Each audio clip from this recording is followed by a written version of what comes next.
Mňa celkové zaujíma život a ja som či ryby, alebo rastliny, slimáky, úplne všetko ma zaujíma.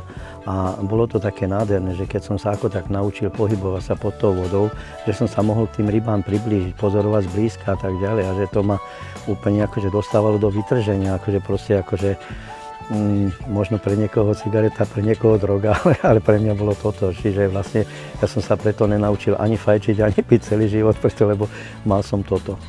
A keď som doma dostal bitku, tak preto, lebo som bol pri vode a preto, lebo som bol celý od blata. Potápanie samo o sebe není zložitý šport, ani práca. Až na to, keď sa stanú prvé problémy. Ale keď viete, ako sa pohybovať v tej prírode, učíte sa od prírody, tak vlastne pochopíte, o čom tam ide.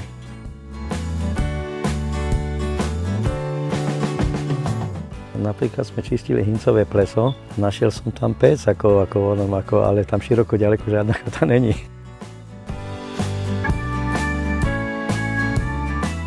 Dunaj sám o sebe je nádherný, ako veľmi ťažko môžete vypichnúť, že kde je to najkrajšie, ale môžem toľko povedať, že konkrétne tento Žitný ostrov, na ktorom vlastne teraz momentálne sme, je vlastne najväčším ostrovom v Európe a ako vlastne vznikol pričinením Dunaja. Vlastne to je z náplavov.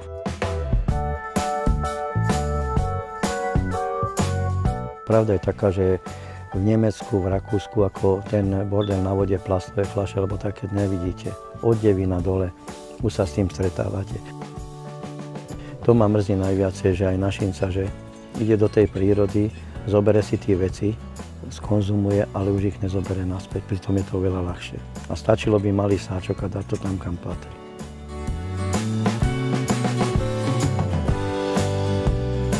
Vnímate vtáctvo, vnímate zverokolo, vnímate chrobáky, aj tých komárov a tak ďalej.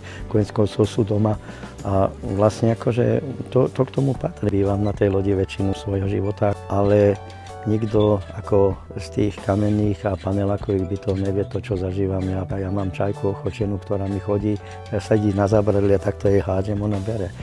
No a kačice chodia do kuchyne, labute klepú na okno a takéto veci. Je to iná atmosféra a ten pokoj to vám nikto nedá.